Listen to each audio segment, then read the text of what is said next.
집이에요? 뭐라고? 저는 최말순, 올해 70을 바라보는 나이입니다. 남편은 제 나이 40에 먼저 세상을 떠났죠. 그 막막함 속에서 가스물이었던 아들 재원이 하나만 보고 이를 악물고 버텼습니다. 시장 좌판에서 시작해 작은 분식집을 열고 그 분식집이 동네 맛집으로 소문나면서 꽤 큰 식당으로 자리 잡기까지 제 손이 닿지 않은 곳이 없었죠.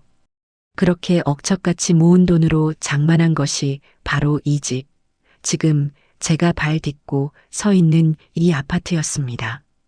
재원이 장가갈 때쯤엔 식당도 정리하고 이 집에서 조용히 노후를 보내는 것이 제 유일한 낙이었어요. 그런데 그 평화가 깨진 것은 불과 몇 주 전입니다. 멀쩡히 분가해서 잘 사는 줄 알았던 아들 재원에게서 울먹이는 전화가 걸려왔죠. 엄마 나 어떡해. 나 망했어. 재원이는 모아둔 돈을 전부 주식에 넣었다가 하루아침에 날려버렸다고 했습니다. 월세 낼 돈도 없어서 당장 길거리에 나앉게 생겼다는 아들의 절박한 목소리 뒤로 며느리 수진의 날카로운 목소리가 전화기 너머로 새어나왔습니다. 당신 엄마 집 있잖아. 거기 들어가서 살면 되지. 뭘 울고 있어. 당장 전화해서 방 빼놓으라고 해. 저는 그 전화를 끊고 한숨을 쉬었습니다.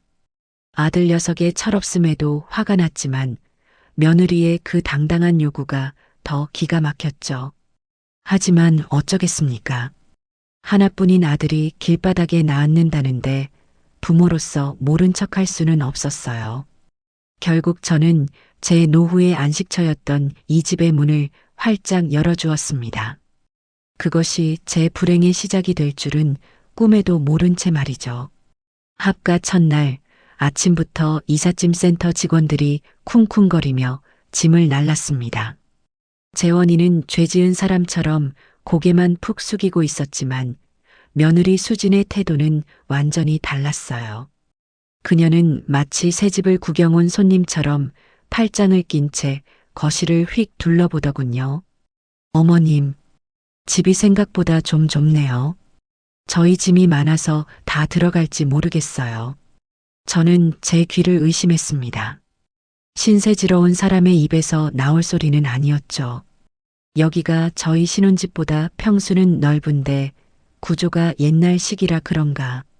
집 놓기가 애매하네. 재원이가 옆에서 수진의 팔을 잡아 끌며 눈치를 줬습니다. 수진아, 그만해. 엄마, 저희 신세 좀 질게요. 하지만 수진은 아랑곳하지 않고 안방 문을 쓱 열어보더군요. 어머님, 안방은 저희가 써야겠어요. 저희 침대가 커서 작은 방에는 안 들어가거든요. 어머님은 저기 건넌방 쓰시면 되겠네요. 제 집, 그것도 평생 남편과 함께 쓰고 남편이 떠난 후에도 유일하게 그 사람의 흔적이 남아있는 그 안방을 오자마자 자기들 침대가 크다는 이유로 내놓으라고 하는 겁니다. 저는 어이가 없어서 헛웃음이 나왔죠. 수진아, 그건 안 되겠다. 안방은 너희 아버님 제사상 차리는 곳이고 내가 쓰는 방이다. 너희는 건넌방 쓰거라. 거기도 둘이 쓰기에 충분히 넓어. 제 단호한 말에 수진의 표정이 순간 싸늘하게 굳었습니다. 그녀는 입을 삐죽이며 재원이를 쏘아붙이더군요. 재원 씨, 맞죠? 어머님 저러시는 거. 이럴 거면 우릴 왜 들어오라고 하셨대? 재원이는 그저 엄마 미안해라는 말만 중얼거리며 제 눈을 피했습니다. 저는 그날 이 길고 긴 싸움이 아들 녀석의 무능함에서 시작됐다는 것을 깨달았죠. 짐 정리가 대충 끝나고 저녁 시간이 되었습니다. 그래도 아들 녀석이 망해서 들어왔는데 밥이라도 따뜻하게 먹여보내야겠다는 생각에 저는 아침부터 장을 봐서 진수성찬을 차렸습니다. 재원이가 좋아하는 갈비찜에 잡채, 여러 가지 나물까지 정성껏 만들었죠. 재원아, 수진아, 밥 먹어라. 재원이는 우와, 엄마. 이게 얼마만이야라며 반색을 하며 식탁에 앉았습니다. 하지만 수지는 식탁을 위아래로 훑어보더니 미간을 찌푸렸습니다. 어머님, 왜 그러니? 어서 수저 들지 않고. 이 수저 언제 적 거예요? 손잡이 무늬가 다 까졌잖아요. 그건 제가 결혼할 때 친정 어머니가 장만해 주신 은수저 세트였습니다. 세월의 흔적이 묻은 귀한 물건이었죠. 그리고 이 그릇들은 짝도 안 맞네요. 이건 꽃무늬고 저건 그냥 흰색이고 정신 사나워요. 다 제가 아끼던 사기 그릇들이었습니다. 손님 올 때나 꺼내던 것들이었죠. 깨끗하게 다 삶고 닦은 거다. 어서 먹기나 해. 제가 퉁명스럽게 말하자 수지는 숟가락을 드는 신용만 하더니 이내 탁 내려놓았습니다. 아니, 깨끗한 게 문제가 아니고요. 찝찝해서요. 뭐가 찝찝해? 솔직히 남이 쓰던 걸 제가 어떻게 써요. 어머님이 쓰시던 거잖아요. 저희는 따로 식기 사서 쓸게요. 재원이가 당황해서 말렸습니다. 수진아, 왜 그래? 엄마가 정성껏 차리셨잖아. 재원 씨는 이게 괜찮아요? 나는 이런 데다 밥 못 먹겠어요. 입맛 버렸어. 수지는 그렇게 말하고는 자리에서 일어나 방으로 휙 들어가 버렸습니다. 거실에는 무거운 침묵만이 남았죠. 재원이는 제 눈치를 살피며 갈비찜 한 점을 입에 넣었습니다. 엄마, 미안해. 수진이가 유난히 깔끔 떠는 성격이라 그래. 엄마가 이해 좀 해줘. 이해라. 깔끔한 것과 예의 없는 것은 다른 겁니다. 저는 그날 제가 정성껏 차린 음식이 마치 먹다 남은 음식물 쓰레기처럼 느껴졌어요. 그래, 이게 시작이겠구나. 저는 차갑게 식어가는 잡채를 바라보며 생각했습니다. 다음 날 아침은 더 가관이었죠. 어젯밤의 냉랭한 기운이 채 가시지 않은 부엌에서 저는 습관처럼 늘 쓰던 행주를 빨아 식탁을 닦고 있었습니다. 그때 안방에서 나온 수진이 그 모습을 보고 기겁하며 달려왔습니다. 어머님, 지금 뭐 하시는 거예요? 저는 영문을 몰라 며느리를 쳐다봤습니다. 식탁 닦는다. 왜? 그거요. 그 행주 아니에요? 어머님, 그걸로 어제 싱크대도 닦고 그릇 물기도 닦으셨잖아요. 그래. 빨아서 삶아서 쓰는 거다. 뭐가 문제야? 그러자 수지는 질색팔색을 하며 제 손에서 행주를 낚아챘습니다. 그것도 아주 더러운 것을 만진다는 듯이 손가락 2개로 집어서 싱크대 구석에 던져버리더군요. 세상에, 어머님, 행주에 세균이 얼마나 많은지 모르세요? 그걸로 식탁을 닦아요? 우리가 밥 먹는 데를? 그녀는 제 대답은 들을 생각도 없다는 듯 자기 방으로 쪼르르 달려가더니 커다란 소독용 물티슈통을 들고 나왔습니다. 그리고는 식탁을 박박 문지르기 시작했죠. 슥슥 소리와 함께 코를 찌르는 알코올 냄새가 부엌에 진동했습니다. 식탁은 이런 소독용 티슈로 닦는 거예요. 한 번 쓰고 버리는 거 아셨어요? 마치 어린애를 훈계하는 듯한 말투였습니다. 어머님이 방금 그 더러운 걸로 식탁을 다 문질러 놔서 소독약 다 쓰게 생겼네. 아, 진짜. 그때 마침 재원이가 부스스한 얼굴로 방에서 나왔습니다. 무슨 일이야, 아침부터. 수지는 기다렸다는 듯이 재원이에게 일러 바쳤죠. 봤어요, 재원 씨? 어머님이 저 더러운 행주로 식탁 닦는 거? 나 저 식탁에서 밥 못 먹어요. 토할 것 같아. 토할 것 같아. 그 말이 제 가슴에 비수처럼 꽂혔습니다. 제 평생의 삶이, 제가 이 집을 갖고 온 방식이 한순간에 더럽고 토할 것 같은 것이 되어버렸어요. 재원이는 아내와 저 사이에서 어쩔 줄 몰라 하며 머리만 극적였습니다. 저는 소독약 냄새로 범벅이 된 식탁을 차갑게 바라보며 말했습니다. 그렇게 깨끗해서 너는 어찌 사니? 나는 평생 그렇게 살았다. 이 집도 그렇게 닦으면서 너희 아빠랑 재원이 키웠고, 제 말에 수지는 코웃음을 쳤습니다. 그러니까 문제죠. 그건 옛날 방식이고요. 아, 몰라요. 저는 아무튼 이 식탁 못 써요. 재원 씨, 우리 그냥 식탁 새로 사요. 어머님이랑 같이 쓰는 거 너무 찝찝해. 저는 그 순간 깨달았습니다. 며느리가 문제 삼는 것은 낡은 그릇이나 행주가 아니었어요. 바로 저 시어머니 최말순이라는 존재 자체를 찝찝하고 더럽게 여기고 있다는 것을요. 그날 이후 부엌은 제 공간이 아니게 되었습니다. 재원이와 수진이는 자기들끼리 배달 음식을 시켜 먹거나 수진이가 사온 밀키트 같은 것들을 조리해 먹더군요. 저는 제 방 교자상에서 그릇에 반찬을 덜어다 먹는 신세가 되었죠. 며칠 뒤 수진이가 커다란 상자들을 들고 퇴근하는 것을 봤습니다. 평소와 다르게 잔뜩 상기된 얼굴이었어요. 어머님, 이거 좀 보세요. 제가 드디어 샀어요.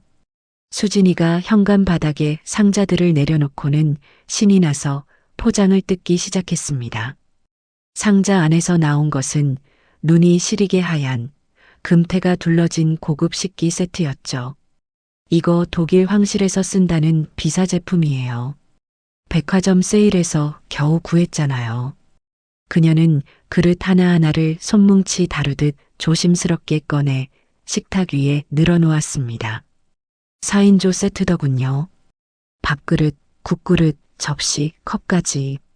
제 눈에는 그저 빤빤한 사기 그릇으로 보였지만 수진이에게는 그게 아니었나 봅니다. 재원 씨, 이것 좀 봐요. 너무 예쁘지 않아요? 마침 방에서 나온 재원이도 비싸 보이는데 당신이 이런 걸 다 샀어? 라며 감탄했습니다. 수진이는 으쓱하며 재원이 뺨에 입을 맞추더군요. 이제 우리도 좀 격식 있게 먹고 살아야죠. 안 그래요? 그러더니 수진이는 갑자기 부엌 찬장으로 망설임 없이 걸어갔습니다. 그리고는 의자를 밟고 올라서서 제가 평생 아끼며 모아온 그릇들을 꺼내기 시작했어요. 수진아, 지금 뭐 하는 거니? 아, 어머님 그릇들이요? 이거 이제 자리만 차지하니까 좀 치우려고요. 치우다니, 그거 다 내가 아끼는 것들이다. 너희 시아버지 살아있을 때부터 쓰던 것도 있고 내 어머니가 물려주신 것도 있어. 알아요. 근데 어차피 어머님은 이제 방에서 그 교자상 쓰시잖아요. 이 그릇들 필요 없으시죠? 수진이는 제 대답은 듣지도 않고 제 그릇들을 싱크대 위에 아무렇게나 척척 쌓아 올렸습니다. 그러고는 새로 산 하얀 그릇들을 찬장 가장 잘 보이는 곳에 하나씩 진열하기 시작했죠. 제 그릇들이 있던 자리를 그 번쩍이는 새 그릇들이 완벽하게 차지했습니다. 자, 어때요? 부엌이 다 환해졌네. 진작 바꿀걸. 그럼 내 그릇들은 어쩌고. 저기 베란다 쪽 찬장 제일 위 칸 비어 있던데요. 거기 넣어두면 되겠네요. 어차피 제사 지낼 때나 쓰실 거 아니에요? 그녀는 제 소중한 그릇들을 먼지 쌓인 베란다 찬장 구석으로 밀어 넣었습니다. 그릇 몇 개는 부딪히며 쨍하는 소리를 냈지만 수진이는 눈 하나 깜짝하지 않았죠. 어머님, 이 새 그릇들은 저희 부부 전용이에요. 비싼 거라 어머님이 설거지하다 깨시면 곤란하니까 절대 손대지 마세요. 어머님은 저기 윗칸에 넣어둔 거 꺼내 쓰세요. 아셨죠? 재원이는 그저 수진이가 그릇을 정말 좋아하네라며 머리만 극적일 뿐이었습니다. 저는 그날 제 부엌에서 제 그릇들이 추방당하는 것을 속수무책으로 지켜봐야 했어요. 이제 이 부엌에서 제 흔적은, 제 역사는 완벽하게 지워지고 있었습니다. 수진이가 그어놓은 보이지 않는 선은 이제 하얀 비사 그릇이라는 물리적인 장벽이 되어 저를 밀어내고 있었죠. 그릇 사건 이후로 며칠간은 숨막히는 정적이 흘렀습니다. 수진이는 보란 듯이 새 그릇에 예쁘게 음식을 담아 재원이와 식사를 했고, 저는 제 방에서 베란다 찬장 구석에 처박혔던 낡은 그릇을 꺼내다 밥을 먹었죠. 그러던 어느 날 쌀쌀한 날씨에 뜨끈한 국물이 생각났습니다. 남편이 살아있을 때 참 좋아했던 제가 가장 자신 있는 청국장이 먹고 싶었어요. 그래, 내 집에서 내 밥 해먹겠다는데 누가 뭐라겠나? 저는 일부러 창문을 활짝 열고 청국장을 끓이기 시작했습니다. 구수한 냄새가 온 집안에 퍼져나갔죠. 바로 그때였습니다. 안방 문이 벌컥 열리더니 수진이가 머리를 감싸쥔 채 비틀거리며 뛰쳐나왔습니다. 아, 이게 무슨 냄새예요? 어머님.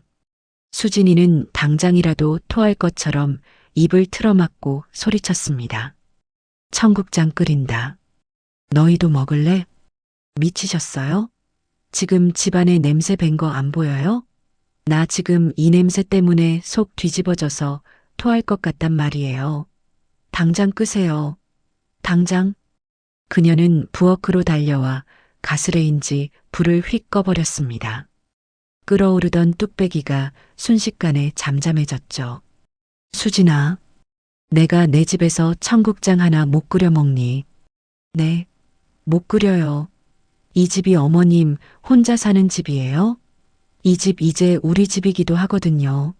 제 옷에, 저 소파에, 이 커튼에 냄새 배면 어떡할 거예요?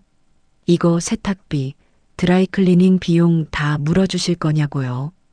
수진이는 분이 안 풀리는지 창문을 모조리 열어젖히고 방향제 스프레이를 집안 곳곳에 미친 듯이 뿌려대기 시작했습니다.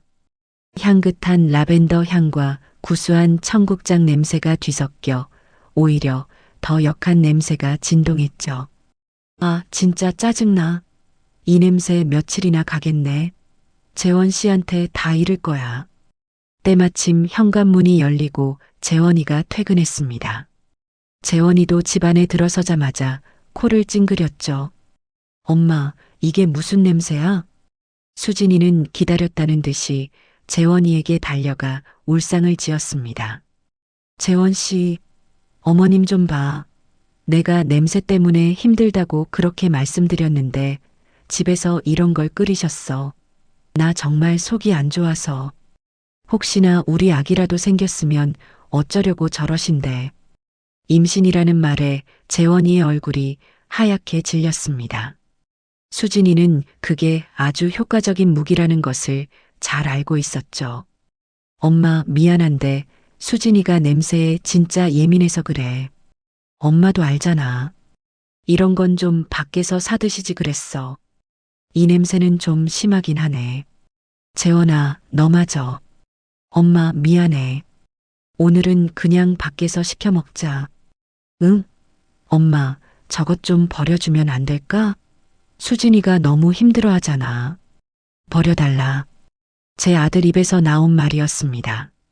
제가 먹으려고 끓인 제 남편과의 추억이 담긴 그 청국장을 버리라고 했습니다. 저는 더 이상 아무 말도 할 수 없었습니다.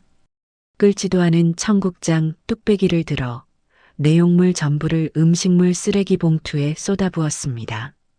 수진이는 그제야 만족스러운 듯 콧방귀를 끼며 재원 씨, 나 피자 먹고 싶어라고 말하더군요. 저는 제 부엌에서 범죄자 취급을 받으며 차가운 바람이 들어오는 거실을 가로질러 제 방으로 들어와 문을 닫았습니다. 결국 그날 저녁은 피자를 시켜 먹게 되었습니다. 재원이가 제 방문을 두드리더군요. 엄마, 피자 왔어. 나와서 같이 먹어. 저는 끓어오르는 속을 애써 누르며 방에서 나갔습니다. 배가 고프기도 했고 아들 녀석이 그래도 저를 챙기나 싶어 마지막 기대를 걸어봤죠. 저는 습관처럼 식탁 의자를 빼서 앉으려고 했습니다. 그 순간 피자 상자를 들고 있던 수진이 행동을 멈췄습니다. 그녀는 저를 위아래로 훑어보더니 깊은 한숨을 내쉬더군요. 어머님, 뭐 하시는 거예요? 밥 먹으려고 앉는다. 왜? 지금 진심이세요? 어머님 온몸에서 아직도 그 냄새 나는 거 몰라요? 수진이는 코를 막는 신용까지 해보였습니다. 아까 그 청국장 냄새, 머리카락이랑 옷에 다 배셨을 텐데 저희랑 같이 못 먹겠어요. 죄송하지만 그냥 방에 가서 드시면 안 될까요? 저는 제 귀를 의심했습니다. 뭐라고? 내 방에서 밥을 먹으라고? 네, 솔직히 말씀드려서 저 비위 약하거든요. 어머님이랑 같이 먹으면 체할 것 같아요. 냄새 때문에 도저히 못 참겠다고요. 재원 씨도 그렇죠? 당신도 이 냄새 맡으면서 피자 먹고 싶어요? 재원이는 제 얼굴과 수진이 얼굴을 번갈아 보며 어쩔 줄 몰라 했습니다. 그는 제 시선을 피하며 피자 조각을 접시에 담더군요. 엄마 오늘만 좀 그렇게 해줘. 수진이가 냄새 때문에 하루 종일 힘들어 했잖아. 응? 엄마 몫은 내가 방으로 가져다 줄게. 방에서 편하게 TV 보면서 먹어. 그 말이 제 가슴을 후벼 팠습니다. 편하게. 아들 녀석은 이것이 저를 배려하는 말이라고 생각했을까요? 저는 그날 제 집 식탁에서 처음으로 공식적으로 쫓겨났습니다.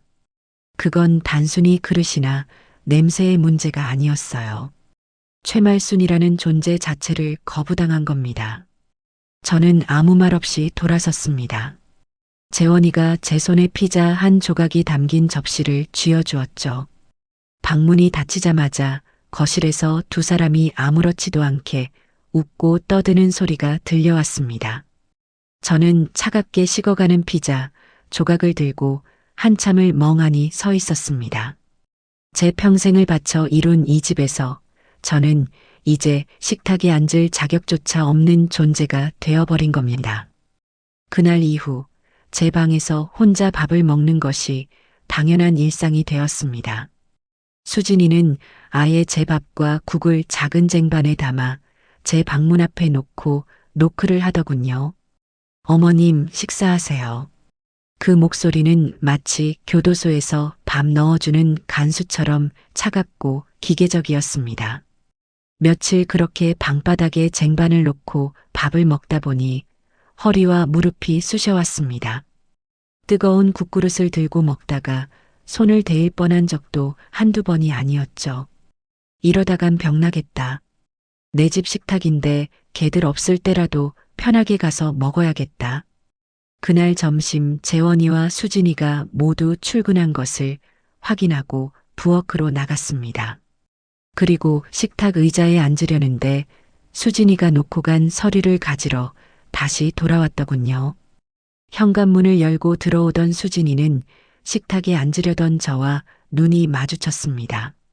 어머님, 지금 뭐 하세요? 나 밥 먹으려고. 식탁 비었길래. 수진이는 제 말을 듣자마자 표정을 구기며 베란다 쪽 창고로 성큼성큼 걸어갔습니다. 그리고는 쿵쾅거리는 소리와 함께 먼지가 뽀얗게 쌓인 물건을 하나 끌고 나왔죠. 그것은 예전에 재원이 어릴 때 쓰던 다리 한쪽이 약간 기우뚱한 작은 교자상이었습니다. 남편 제사 지낼 때나 가끔 꺼내 쓰던 낡은 물건이었죠. 수진이는 그 먼지투성이 교자상을 제 방문 앞에 쿵소리가 나게 던져놓았습니다. 자, 이거 쓰세요. 이게 뭐 하자는 거냐? 어머님 전용 식탁이요. 앞으로 식사는 여기서 하세요. 거실 식탁은 저희만 쓸 거니까 얼씬도 하지 마시고요. 뭐, 이 먼지 구덩이에서 나더러 밥을 먹으라고? 더러우면 닦아 쓰시면 되잖아요. 어차피 어머님은 방에서만 식사하시는데 이게 딱이네요. 크기도 적당하고. 수진이는 제 어깨를 툭 치고 지나가며 그리고 식탁 쓴 흔적 있으면 저 가만 안 있어요. 소독약으로 다 닦아낼 거니까 아예 나올 생각을 마세요. 아셨죠? 라는 말을 덧붙이는 것도 잊지 않았습니다. 저는 제 방문 앞에 버려지듯 놓인 그 교자상을 망연자실하게 바라보았습니다. 먼지 쌓인 상판 위로 재원이가 어릴 때 장난감 칼로 그어놓은 흠집이 보였습니다. 한때는 우리 가족의 단란한 추억이 담겨 있던 물건이 이제는 저를 격리하는 모욕의 상징이 되어버린 겁니다. 저는 걸레를 빨아와 먼지를 닦아냈습니다. 제 얼굴을 닦는 것인지 상을 닦는 것인지 모를 만큼 비참한 심정이었죠. 그날 밤 저는 잠도 자지 않고 재원이를 기다렸습니다. 이 모욕을, 이 수치를 아들 녀석에게는 알려야 했습니다. 아들만은 제 편이 되어줄 거라 믿고 싶었죠. 재원이가 피곤한 기색으로 집에 돌아왔을 때 저는 방문 앞에 놓인 교자상을 가리키며 녀석을 붙잡았습니다. 재원아, 엄마 왜 그래? 피곤한데. 너도 봤니? 수진이가 나한테 한 짓. 재원이는 교자상을 힐끗 보더니 시선을 피했습니다. 응? 뭘? 저 상 말이다. 수진이가 나더러 앞으로 저기서 밥을 먹으란다. 내가 이 집에서 하녀야? 내가 짐승이냐고. 저는 목소리를 높였습니다. 하지만 재원이는 제가 그토록 듣고 싶었던 말을 해주지 않았습니다. 녀석은 깊은 한숨을 내쉬더군요. 제가 요즘 가장 듣기 싫어하는 그 소리를요. 엄마 제발 좀. 수진이가 예민해서 그래. 당신이 좀 참아줘. 그냥 방에서 먹는 게 뭐 그리 대수야. 어차피 혼자 먹는 거 상이라도 있는 게 낫지 않아? 뭐? 그게 지금 내 입에서 나올 소리야? 큰일도 아니잖아. 엄마, 나 지금 회사 일도 힘들어 죽겠어. 주식 망해서 여기 들어온 것도 쪽팔린데 집에서까지 엄마랑 수진이랑 싸우는 거 지켜봐야겠어? 엄마가 어른이잖아. 엄마가 그냥 수진이 비위 좀 맞춰주면 안 돼? 엄마가 어른이잖아. 그 말이 제 모든 기대를 산산조각 냈습니다. 어른이니까 참아라. 어른이니까 양보해라. 결국 저더러 이 모든 부당함을 감수하라는 말이었습니다. 제 아들은 이미 수진이의 남편일 뿐 제 아들이 아니었습니다. 그래, 내가 어른이지. 내가 어른이라서 너 같은 놈을 낳고 내 마누라한테 이런 취급을 당해도 가만히 있어야 하는 어른이지. 엄마, 말 좀. 됐다. 들어가 쉬어라. 나도 피곤하다. 저는 재원이를 밀치고 방으로 들어와 문을 잠가버렸습니다. 저는 완벽하게 혼자가 되었습니다. 이 집에서 제 편은, 아니, 제 입장을 생각해주는 사람은 단 한 명도 없었습니다. 며칠이 더 흘렀습니다. 저는 이제 포기한 사람처럼 그 낡은 교자상에서 끼니를 해결했습니다. 수진이는 제가 얌전히 굴자 만족스러워하는 눈치였죠. 그들은 이제 저를 방에 있는 가구 정도로 취급하는 것 같았습니다. 그날 밤 저는 목이 말라 물을 마시러 가려고 방문을 살짝 열었습니다. 거실에는 불이 꺼져 있었지만 안방에서 재원이와 수진이가 나누는 대화 소리가 새어나왔습니다. 녀석들은 제가 이미 잠든 줄 알았겠죠. 아, 진짜 짜증나. 언제까지 저렇게 방에다 밥 차려드려야 해? 그것도 일이라고. 그냥 요양원 보내버리면 안 돼? 수진이의 짜증 섞인 목소리였습니다. 무슨 소리야? 집이 엄마 명의인데 요양원 비용은 누가 대고? 재원이의 기어 들어가는 목소리가 들렸죠. 그러니까 명의만 빨리 넘겨받으면 되잖아. 재원 씨가 아들이니까 잘 구슬려 보라고. 내가 왜 재원 씨 빚 때문에 이런 집구석에 들어와서 저 늙은이 시중까지 들어야 하는데? 저는 숨을 죽였습니다. 솔직히 말해서 수진이의 목소리가 한층 더 날카로워졌습니다. 나 어머님이랑 같은 밥상에서 밥 먹기 싫어. 아니, 같은 공간에서 숨 쉬는 것도 싫다고. 늙은이 냄새나고 더럽잖아. 재원 씨는 안 그래? 아무리 당신 엄마지만 솔직히 역겹지 않아? 더럽다. 역겹다. 저는 제 심장이 바닥까지 곤두박질 치는 것을 느꼈습니다. 저는 제 아들이 당장이라도 소리를 지르며 자기 아내의 뺨이라도 갈기길 바랐습니다. 당신 지금 무슨 망발이야? 라고 소리쳐주길 바랐습니다. 하지만 거실을 가로지른 것은 긴 침묵이었습니다. 그리고 그 침묵을 깬 것은 제 기대를 무참히 짓밟는 재원이의 목소리였습니다. 알았어. 시끄러워. 내가 잘 말해볼게. 명예 이전. 제 아들 녀석은 저를 역겹다고 말한 아내의 말에 반박조차 하지 않았습니다. 오히려 그 모욕을 대가로 제 집을 넘겨받을 궁리를 하고 있었습니다. 저는 소리 없이 방문을 닫았습니다.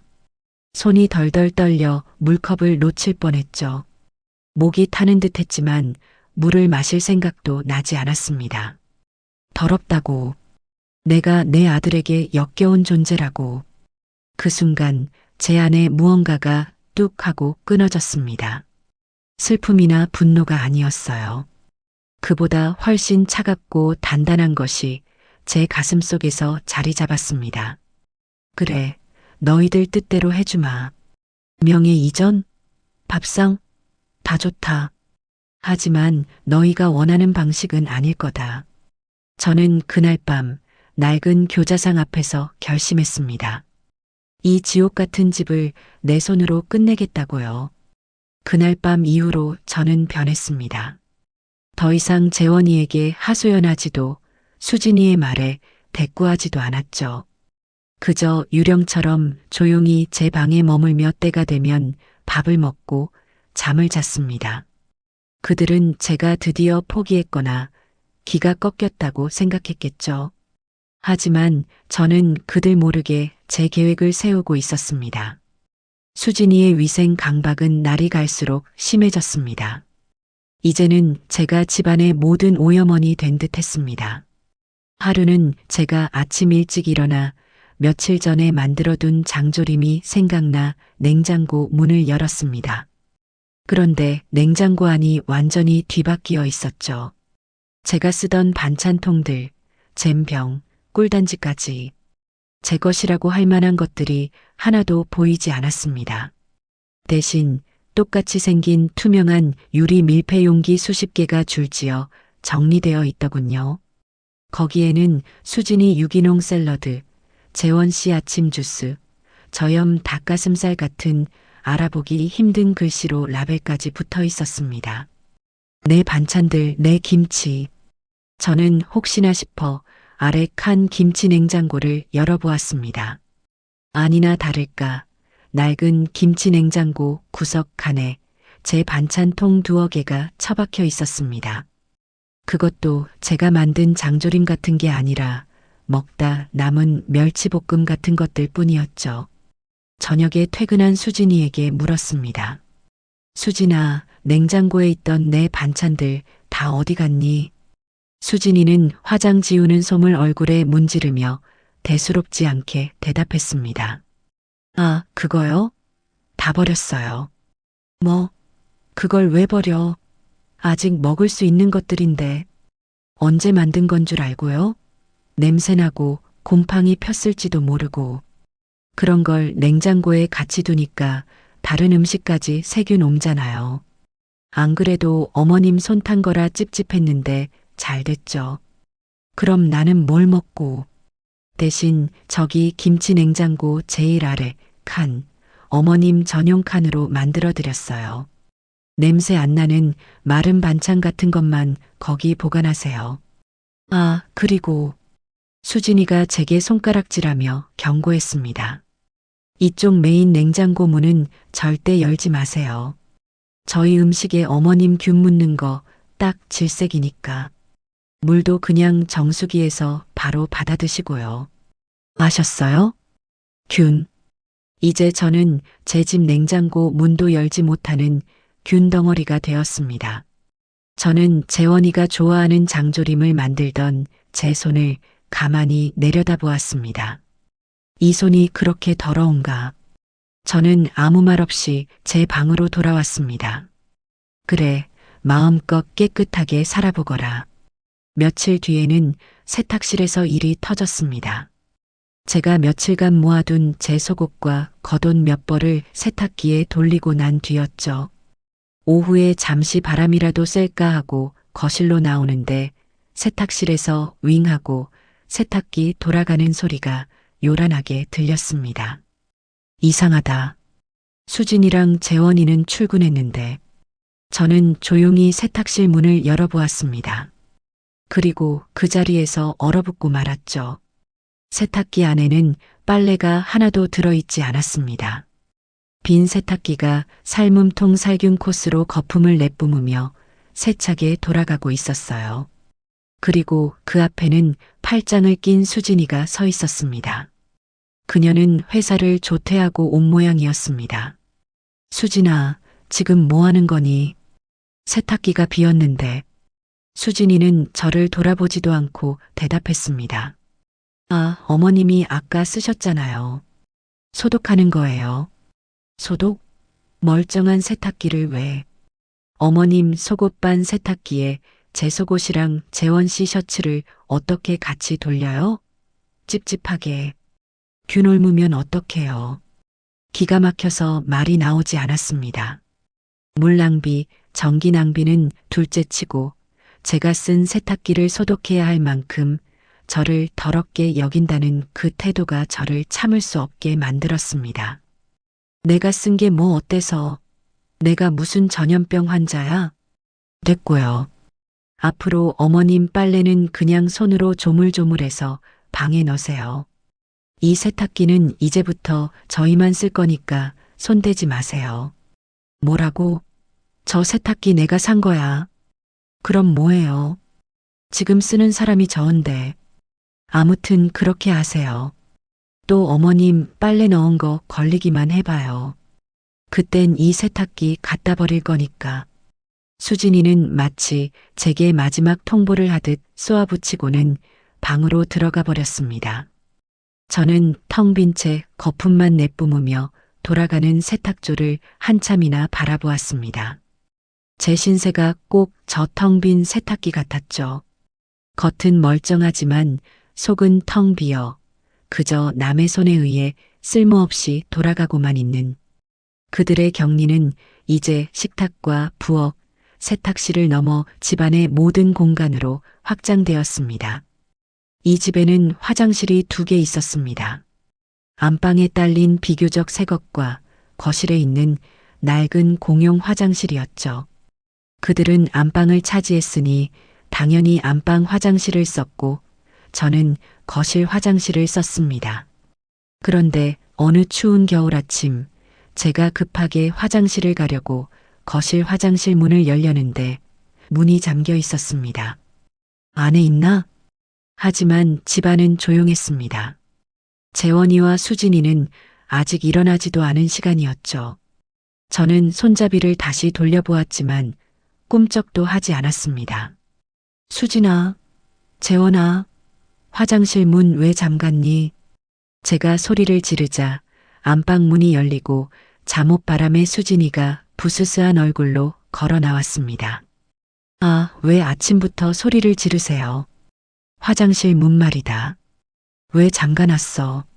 아, 그거요. 어머님. 수진이는 하품을 쩍하며 말했습니다. 이 거실 화장실 오늘부터 저희가 쓰기로 했어요. 무슨 소리야? 너희는 안방 화장실 있잖니. 안방 화장실은 재원 씨 전용이에요. 아침에 씻는 시간이 겹치니까 이젠 제가 여기 쓰려고요. 손님용으로도 써야 하고 깨끗하고 좋네요. 그럼 나는 어디를 쓰라고. 저는 정말이지 황당해서 소리를 질렀습니다. 그러자 수진이는 제 어깨 너머 베란다 쪽을 턱짓으로 가리켰습니다. 어머님은 저기 베란다에 딸린 창고 화장실 있으시잖아요. 제 심장이 쿵 내려앉았습니다. 그곳은 사람이 쓰는 화장실이 아니었습니다. 이 아파트가 아주 낡았을 때 재개발되기 전에 있던 흔적이었습니다. 지금은 걸레를 빨거나 화분을 놓는 창고 구석에 냄새나고 타일도 깨진 작은 변기일 뿐이었죠. 난방도 되지 않아 겨울에는 얼음장 같은 곳이었습니다. 거길 나더러 쓰라고? 제정신이야? 거긴 사람 쓰는 데가 아니야. 왜 아니에요? 어제 물 내려보니까 잘만 내려가던데. 어차피 어머님은 냄새나니까 저희랑 같은 화장실 못 써요. 저희가 쓰는 깨끗한 공간에 어머님 균 묻히기 싫거든요. 이젠 거실 화장실도 쓰지 마세요. 제가 매일 검사할 거예요. 그 순간 저는 참을 수 없는 모멸감에 손을 들어 올렸습니다. 하지만 수진이는 제 손을 공중에서 낚아채며 제 눈을 똑바로 쳐다보더군요. 지금 저 치시게요? 치세요. 치고 이 집에서 당장 쫓겨나시든가. 그녀의 눈빛은 확신에 차 있었습니다. 제가 아들 때문에, 이 집 때문에 꼼짝 못할 거라는 확신이었죠. 저는 부들부들 떨리는 손을 내렸습니다. 그래, 알았다. 알았어. 저는 얼음장 같은 베란다, 화장실로 향했습니다. 그곳에서 볼일을 보며 저는 더 이상 눈물을 흘리지 않았습니다. 대신 차가운 결심이 제 온몸을 감쌌죠. 그래, 수진아. 재원아. 너희가 그토록 원하는 깨끗한 집, 내가 만들어주마. 나라는 균이 완전히 사라진 집을 말이다. 저는 그날 바로 제 계획을 실행에 옮기기로 마음먹었습니다. 그들이 제 존재 자체를 균덩어리 취급하며 집안의 모든 공간에서 저를 격리하기 시작한 이후 저는 오히려 마음이 차분해지는 것을 느꼈습니다. 더 이상 그들에게 일말의 기대도 아들에 대한 모정도 남아있지 않았기 때문이죠. 저는 그저 짐승처럼 제 방에 딸린 그 낡은 교자상과 얼음장 같은 베란다, 화장실만을 오가며 때를 기다렸습니다. 제 방에 박혀 나오지 않는 저를 보며 수진이와 재원이는 자신들의 승리를 확신하는 듯 했습니다. 어느 날 제가 물을 마시기 위해 잠시 부엌으로 나갔을 때였습니다. 늘 그렇듯 두 사람은 식탁에 앉아 있었고 저는 정수기로 향했죠. 문득 식탁을 보았는데 무언가 이상했습니다. 평소와 같은 풍경이었지만 어딘가 허전했죠. 아, 의자였습니다. 분명 4인용 식탁이었는데 의자가 3개뿐이었습니다. 재원이와 수진이가 앉은 의자, 그리고 그들 맞은편에 비어있는 의자 하나.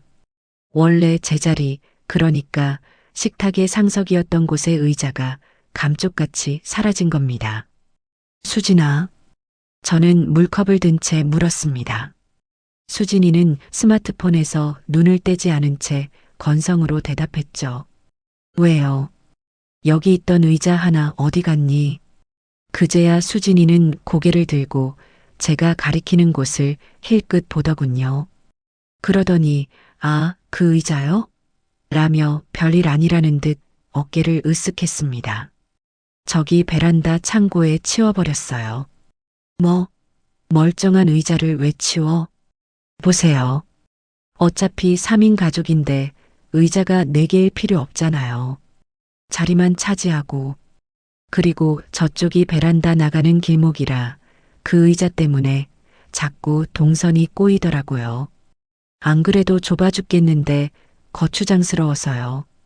거추장스러워서 제가 앉던 의자가 그들의 동선에 방해가 되는 거추장스러운 물건이 되어버린 겁니다. 어차피 어머님은 이제 식탁에서 식사 안 하시잖아요. 방에서 그 교자상 편하게 쓰시는데 식탁 의자 필요 없으시죠? 오히려 거실이 넓어 보여서 훨씬 낫네요. 재원이가 옆에서 거들었습니다. 그러게 엄마. 엄마 방에서 편하게 드시는데 의자 필요 없잖아. 수진이가 정리 잘했네. 집이 다 넓어 보인다. 저는 그들을 잠시 바라보았습니다. 3개의 의자만 덩그러니 놓인 4인용 식탁.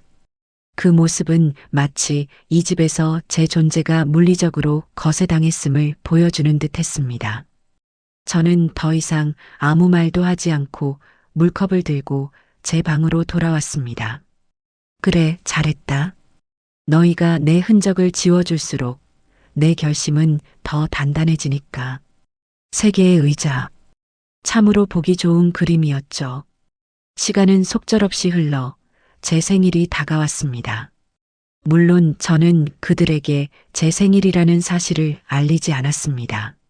아니, 알릴 필요도 이유도 없었죠. 그들은 아마 제 주민등록번호 앞자리조차 기억하지 못할 겁니다. 생일날 아침, 저는 평소보다 조금 일찍 일어났습니다.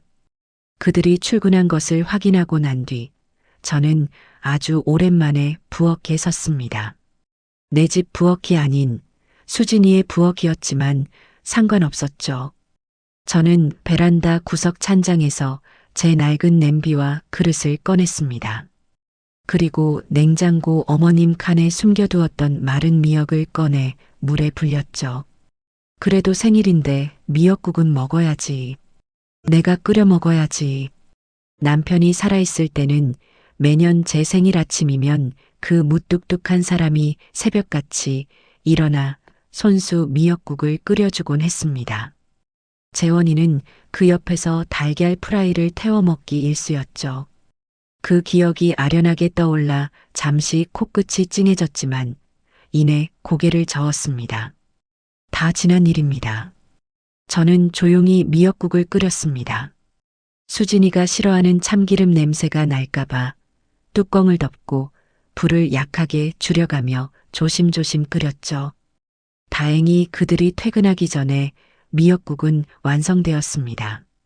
구수하고 깊은 맛이 났습니다. 저는 제 방 교자상에 미역국 한 그릇과 밥 한 공기를 차렸습니다.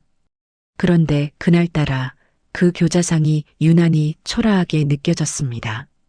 내 생일인데, 이 집에서 맞는 아마도 마지막 생일인데, 안 되겠다.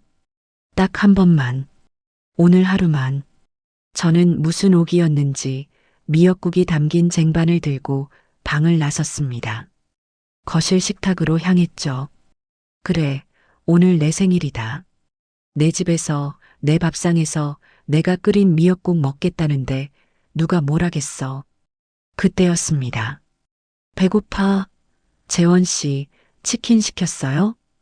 현관문이 열리고 수진이와 재원이가 들어왔습니다. 두 사람은 쟁반을 들고 식탁 앞에 서 있는 저를 보고는 동시에 표정이 굳었습니다. 어머님, 지금 뭐 하시는 거예요? 수진이의 목소리가 얼음장처럼 차가웠습니다. 나 밥 먹으려고. 오늘은 그냥 여기서 먹을란다. 여기서요? 지금 제정신이세요? 수진이는 들고 있던 가방을 소파에 집어던지며 제게 다가왔습니다. 어머님 방에 그 교자상은 폼으로 드렸어요? 저희 식사하는 식탁이라고 몇 번을 말씀드려요. 당장 그거 들고 방으로 들어가세요. 재원이가 옆에서 제 눈치를 보며 말했습니다. 엄마, 왜 그래? 그냥 방에서 편하게 드시지. 우리 치킨 시켰단 말이야. 다 같이 기분 좋게 먹자. 다 같이. 그 말이 참 공허하게 들렸죠. 재원아, 오늘 내 생일이다. 제 말에 재원이의 눈이 커졌습니다. 생일이었어, 엄마. 녀석은 제 생일을 까맣게 잊고 있었던 겁니다. 그래서 생일이면 뭐요? 수진이가 팔짱을 끼며 비웃었습니다. 생일이면 이 식탁 써도 되는 거예요? 생일이 벼슬이에요? 어머님 생일이라고 저희가 어머님이랑 겸상해야 할 의무라도 있어요? 수진아, 말이 너무 심하잖니. 심하다고요? 뭐가요? 전 틀린 말 안 했는데요. 어머님 나이 드셨으면 나이값 좀 하세요. 왜 자꾸 애들처럼 떼를 쓰시는 거예요? 지금 이 미역국 냄새 때문에 제 비위 상해서 치킨도 못 먹겠네. 수진이는 제 손에 들린 쟁반을 노려보았습니다. 아, 진짜 밥맛 떨어지게. 수진이가 신경질적으로 소리를 질렀습니다. 어머님이 앉은 밥상은 손도 대기 싫다니까요. 그 말이었습니다. 제 심장에 마지막 남은 희미한 불씨마저 꺼버리는 한마디였죠. 당장 그 그릇 들고 방으로 들어가세요. 냄새나. 어우, 역겨워. 역겹다. 저는 재원이를 바라보았습니다. 제 아들은 제 생일이라는 말을 듣고도, 제 어미가 역겹다는 소리를 듣고도 그저 고개를 숙인 채 수진아 그만해라는 힘없는 말만 중얼거릴 뿐이었습니다. 심지어 저를 변호하는 것이 아니라 자기 아내를 말리는 신용만 하고 있었죠. 저는 더 이상 아무 말도 하지 않았습니다. 그럴 가치도 없었죠. 저는 쟁반을 든 채 조용히 돌아섰습니다. 제 등 뒤로 수진이의 승리감에 찬 목소리가 들려왔습니다. 재원 씨, 뭐해요? 빨리 치킨 시켜요. 배고파 죽겠네. 아, 저 냄새 뺀다고 환기 좀 시켜야겠다. 제 방문이 닫히고 곧이어 거실 창문 열리는 소리와 함께 찬바람이 훅 끼쳐왔습니다. 저는 낡은 교자상 앞에 앉았습니다. 제 손에서 쟁반이 덜덜 떨리고 있었죠. 미역국은 이미 차갑게 식어 있었습니다. 저는 눈물 한 방울 흘리지 않았습니다. 대신 숟가락을 들어 그 식어버린 미역국을 천천히, 아주 천천히 입으로 가져갔습니다. 짜고 차갑고 비린 맛이 났습니다. 그래, 재원아. 수진아. 고맙다. 저는 밥 한 그릇을 꾸역꾸역 다 비웠습니다. 너희가 오늘 나에게 아주 큰 생일 선물을 주었구나. 내 마지막 남은 미련까지 아주 깨끗하게 끊어주었어. 거실에서는 치킨 배달이 왔는지 두 사람이 신나게 웃고 떠드는 소리가 들려왔습니다. 그 웃음소리를 배경음악 삼아 저는 굳게 맹세했습니다. 이곳에서 맞는 내 마지막 생일. 그리고 너희가 이 집에서 웃을 수 있는 마지막 날들이 될 거라고요. 생일날의 모욕은 제 결심을 실행에 옮기는 기폭제가 되었습니다. 더 이상 망설일 이유가 없었죠. 그 일이 있고 며칠 뒤 수진이는 저에게 상기된 얼굴로 폭탄 선언을 했습니다. 어머님, 저 이번 주 토요일에 친구들 불러서 집들이 할 거예요. 저는 제 귀를 의심했습니다. 집들이? 누구 집들이? 당연히 저희 집들이죠. 친구들이 저희 이사 온 집 궁금하다고 얼마나 성화였는지 몰라요. 안 그래도 재원 씨 빚 때문에 이런 낡은 집에 들어와서 창피해 죽겠는데 집들이라도 거하게 해야 제 체면이 살죠. 제 집이었습니다. 제가 평생을 바쳐 마련한 엄연히 내 명의로 된 집에서 저를 방구석에 처박아 둔 며느리가 자기 집이라며 집들이를 하겠다는 겁니다. 기가 막혔지만 저는 아무렇지 않은 척 대답했습니다. 그래, 알았다. 제 덤덤한 반응에 수진이는 오히려 김이 샌 듯 했습니다. 그러더니 곧바로 본색을 드러내더군요. 알아들으셨으면 그날은 절대 방에서 나오시면 안 돼요. 뭐라고? 제 친구들 다 교양 있고 깔끔한 애들이에요. 괜히 어머님 왔다 갔다 하시면서 분위기 흐리지 마시라고요. 혹시라도 어머님 보고 모시고 사는 거냐느니 불편하겠다느니 그런 소리 듣기 싫거든요. 제 말 무슨 뜻인지 아시죠? 그녀는 저를 보여주기 창피한 숨겨야 할 짐짝 취급을 했습니다. 그럼 화장실은 어쩌고? 베란다에 있는 거 쓰시라고 했잖아요. 아, 진짜 말기 못 알아들으시네. 그날은 점심쯤부터 저녁 늦게까지 사람들 있을 거니까 아예 방문 잠그고 나오실 생각도 마세요. 식사는 제가 미리 빵이랑 우유 같은 거 넣어드릴 테니까 그걸로 대충 해결하시고요. 저는 말없이 고개를 끄덕였습니다. 수진이는 제가 그토록 고분고분하게 나오자 의심의 눈초리를 잠시 보내더니 이내 만족스러운 듯 콧방귀를 뀌며 방으로 들어갔습니다. 그래, 집들이 아주 성대하게 하거라. 그게 내 마지막 파티가 될 테니까. 드디어 집들이 당일이 되었습니다. 아침부터 수진이는 분주했습니다. 재원이를 닥달해 거실을 쓸고 닦게 하고 주문한 고급 케이터링 음식들이 배달되어 오기 시작했죠. 맛있는 냄새가 온 집안에 진동했지만 저는 제 방에서 꼼짝도 할 수 없었습니다.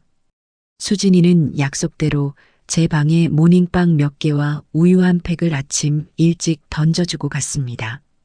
오후가 되자 초인종이 울리기 시작했습니다.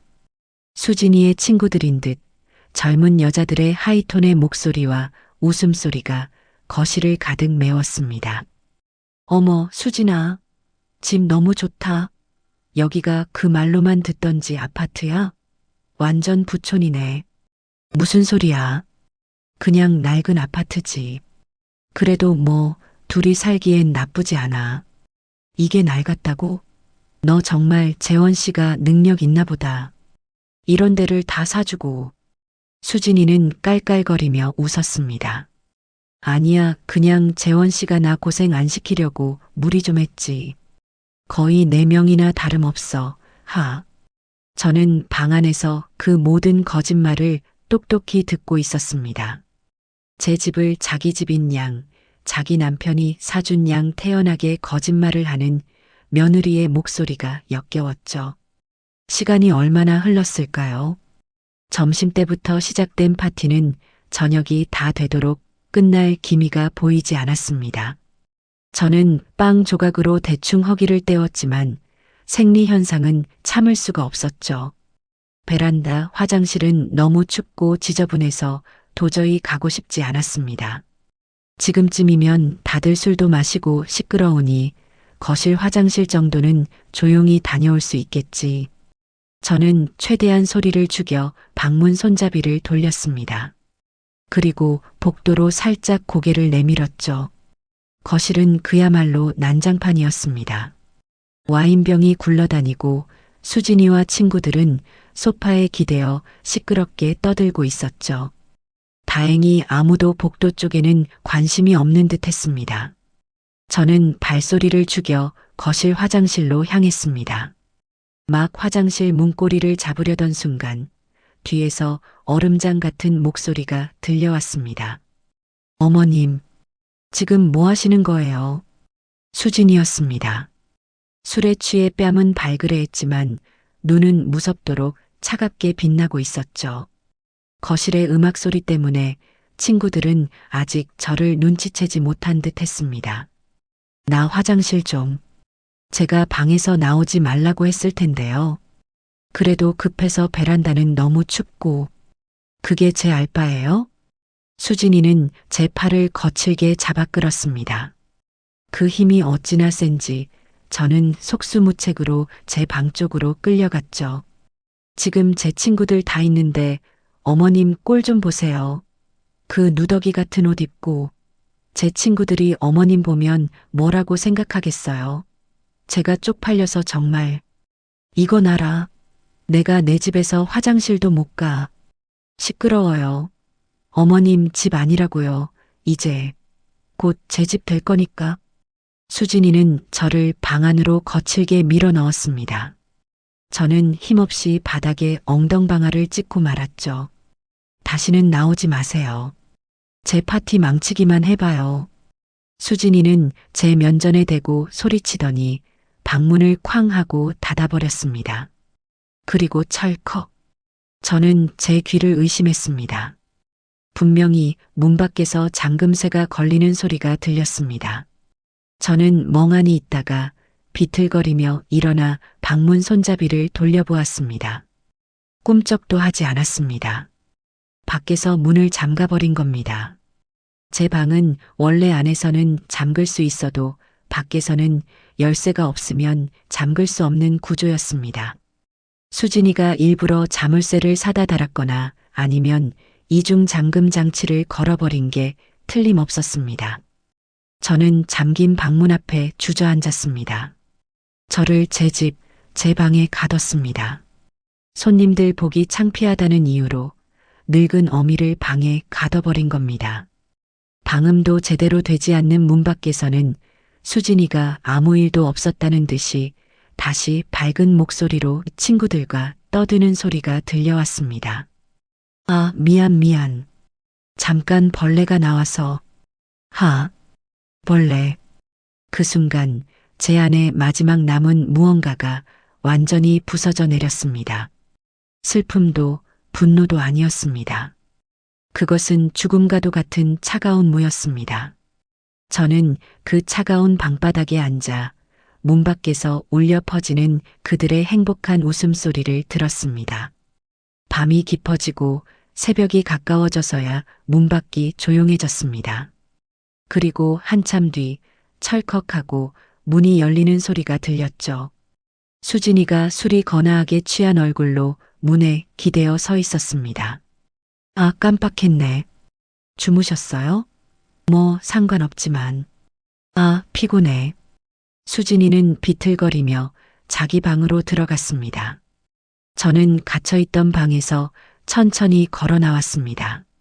난장판이 된 거실에는 술병과 음식물 쓰레기가 가득했습니다. 저는 그 한가운데 우두커니 서 있었습니다. 그래, 끝났다. 정말로 모든 게 끝났어. 저는 더 이상 이 집의 주인이 아니었습니다. 저는 그저 벌레였고 균이었고 갇혀도 싼 늙은이에 불과했습니다. 그날 밤 저는 한숨도 자지 않았습니다. 대신 제 통장과 도장, 그리고 신분증을 챙겼습니다. 날이 밝자마자 저는 제 인생에서 가장 중요한 결정을 실행에 옮기기 위해 이 지옥 같은 집을 나섰습니다. 다음 날 아침 저는 재원이와 수진이가 덜 깬 얼굴로 거실에 나오기 전에 집을 나섰습니다. 밤새 술에 취해 뻗어 있던 두 사람은 제가 현관문을 열고 나가는 소리조차 듣지 못했죠. 어머님, 일찍 어디 가세요? 제가 거실에서 제 외투를 챙겨 입자 마침 물을 마시러 나온 수진이가 눈을 개슴츠레 뜨고 물었습니다. 어젯밤 저를 가뒀던 일은 기억도 못하는 건지 아니면 기억하고도 모른 척하는 건지 그 태연한 얼굴이 소름 끼쳤습니다. 병원 좀 다녀오려고. 저는 미리 준비한 대답을 했습니다. 이 대답은 어젯밤 그 차가운 방바닥에서 생각해낸 제 계획의 첫 번째 단계였죠. 병원요? 어머님 어디 아프세요? 수진이의 목소리에 걱정은 단 1%도 없었습니다. 오히려 드디어라는 듯한 숨길 수 없는 기대감이 묻어났죠. 요즘 통다리도 쑤시고 허리도 아프고 밤에 잠도 잘 못 자고 아무래도 정밀 검사를 한번 받아봐야 할 것 같다. 나이도 있고 하니. 저는 일부러 다리를 절뚝이는 신용까지 하며 힘없는 목소리를 냈습니다. 아, 그러세요? 그럼 진료 잘 받고 오세요. 혹시 뭐 입원이라도 하셔야 한대요? 글쎄다. 가봐야 알겠지. 어쩌면 그냥 요양원 같은 데라도 알아봐야 할지도 모르겠다. 너희한테 짐 되기도 싫고. 제 입에서 요양원이라는 말이 나오자 수진이의 눈이 반짝 빛나는 것을 저는 놓치지 않았습니다. 그녀는 애써 입꼬리를 누르며 가증스러운 위로를 건넸습니다. 어머님, 무슨 그런 섭섭한 말씀을. 그래도 저희가 있는데. 하지만 어머님 건강이 제일 중요하니까요. 의사 선생님 말씀 잘 들어보세요. 그래, 다녀오마. 그때 안방에서 재원이가 부스스한 얼굴로 나왔습니다. 무슨 일이야? 아침부터 엄마 어디가? 병원 가신대. 건강검진 받으러. 몸이 안 좋으시다고. 수진이의 목소리는 평소와 다르게 아주 상냥했습니다. 재원이도 제 행색을 보더니 엄마 그래. 병원은 잘 다녀와. 결과 나오면 얘기해줘. 우리가 도울 일 있으면 돕고. 라며 어색하게 말했습니다. 그 돕는다는 말이 요양원 수속을 의미한다는 것을 저는 모를 리 없었죠. 저는 그들의 완벽한 착각과 기대를 뒤로하고 현관문을 나섰습니다. 심장이 이상하게 두근거렸지만 두렵지는 않았습니다. 오히려 해방감이 느껴졌죠. 저는 병원으로 가지 않았습니다.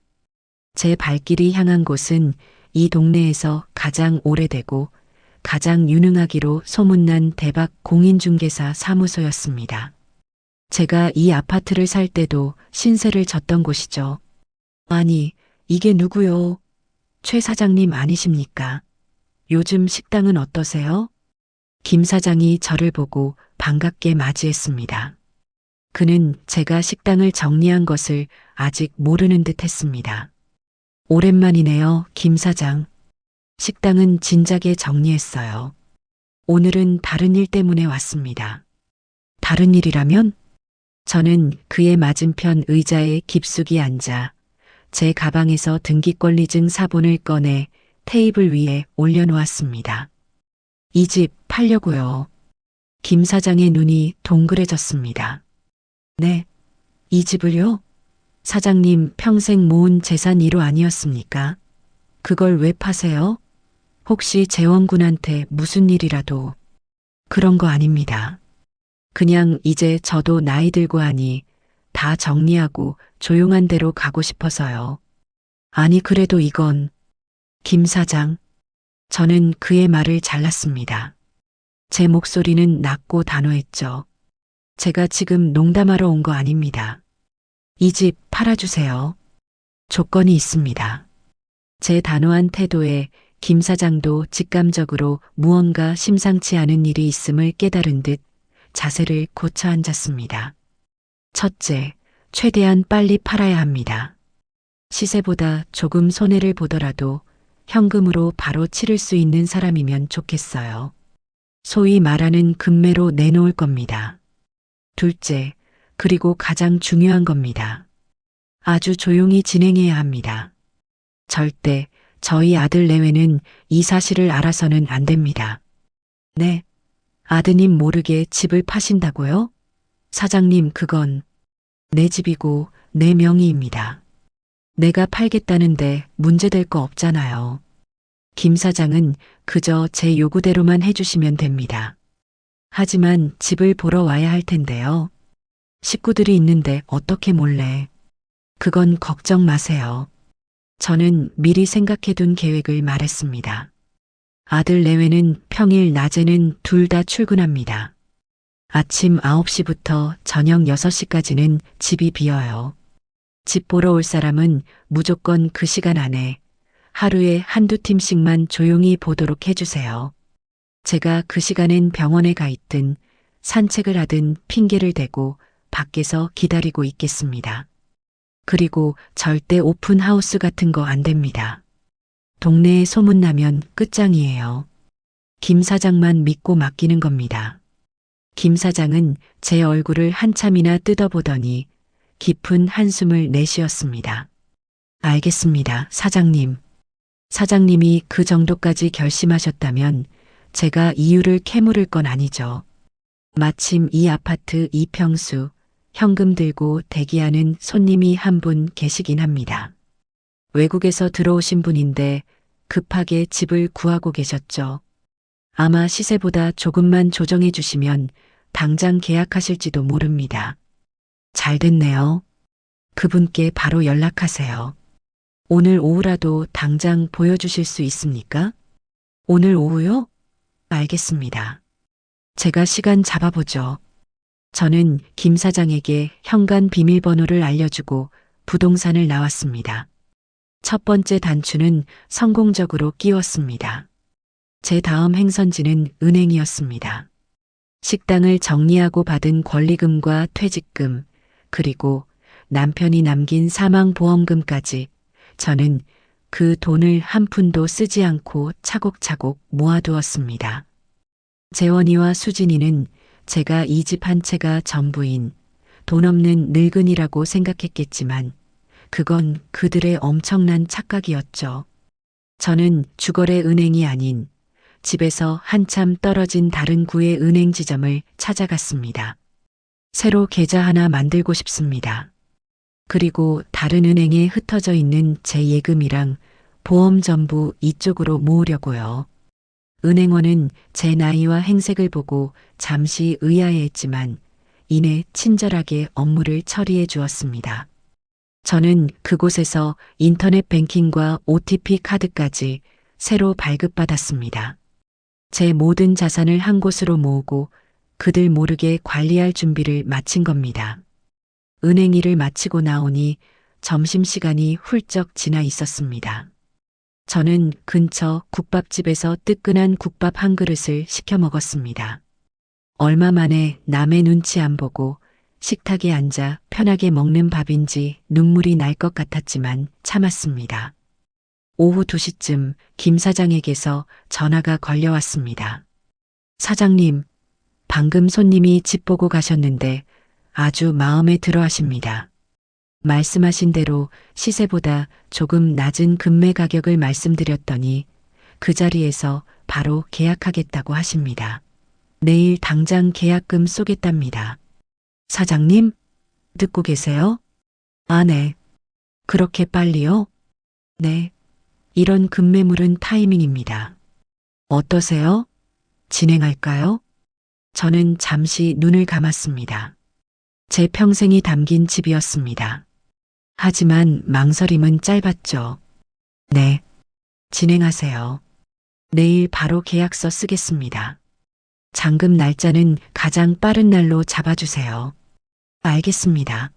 그럼 내일 오전에 사무실에서 뵙겠습니다.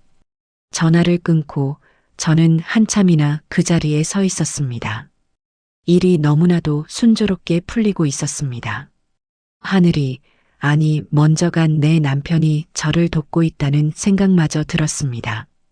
저는 그날 병원에서 검사받느라 지쳤다는 핑계를 대고 저녁 늦게 집으로 돌아갔습니다. 수진이는 소파에 누워 TV를 보다가 저를 힐끗 보더니 물었습니다. 검사 결과는 어떻게 나왔대요? 뭐래요?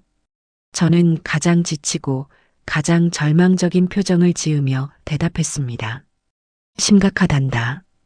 네, 뭐가요? 의사가 당장 큰 병원 가서 다시 검사 받아보라고 하더라. 아무래도 오래 못 살 것 같아. 제 말에 수진이의 표정이 순간 굳는가 싶더니 이내 알 수 없는 미소로 바뀌는 것을 저는 똑똑히 보았습니다. 그녀는 당황한 재원이의 팔을 꼬집으며 억지로 슬픈 목소리를 냈죠. 어머님, 그게 무슨 말씀이세요? 오진일 거예요. 네. 재원 씨, 그렇죠? 재원이는 엄마 그럴 리가라며 말을 더듬었습니다. 됐다. 나 피곤하니 들어간다. 내일도 병원 가봐야 하니 당분간은 나 찾지 말아라. 저는 제 방으로 들어가 문을 잠갔습니다. 문 밖에서 두 사람의 수군거리는 소리가 들려왔습니다. 잘 됐네. 오래 못 산대. 그럼 저 집 그냥 우리 거 되는 거 아니야? 수진아, 말 조심해. 그래도 우리 엄마인데. 엄마는 무슨, 저 늙은이 없으면 우리 빚도 다 갚고 이 집에서 편하게 사는 거야. 어휴, 속 시원해. 저는 그들의 대화를 들으며 차갑게 웃었습니다. 그래, 마음껏 기뻐해라. 너희가 기뻐할 날도 이제 얼마 남지 않았으니까. 저는 그렇게 제 인생을 건 가장 은밀하고도 통쾌한 계획을 차근차근 진행하고 있었습니다. 그들의 탐욕이 제 예상보다 더 깊고 어둡다는 것을 확인하는 데는 그리 오랜 시간이 걸리지 않았습니다. 제가 시한부 행세를 시작하자 녀석들의 태도는 노골적으로 바뀌었죠. 더 이상 저를 더러운 균 취급하며 피하지 않았습니다. 대신 마치 곧 쓰러질 사람을 대하듯, 하지만 그 눈빛에는 숨길 수 없는 탐욕이 번득이며 제 주변을 맴돌기 시작했습니다. 다음 날 저는 약속대로 김 사장을 만나러 가기 위해 아침 일찍 집을 나섰습니다.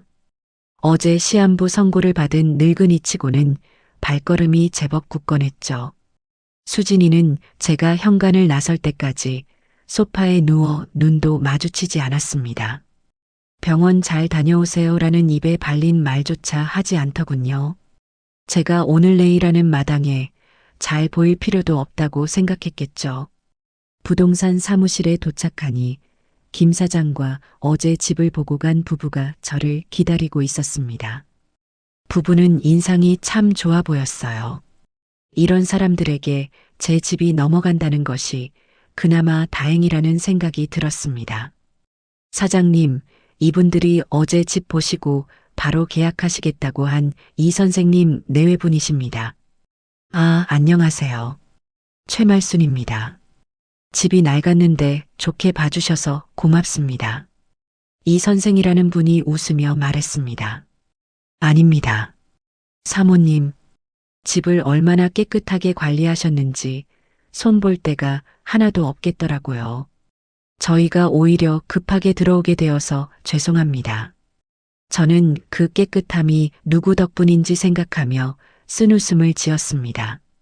계약은 일사천리로 진행되었습니다. 김 사장이 며칠 밤낮으로 서류를 준비해 준 덕분이었죠.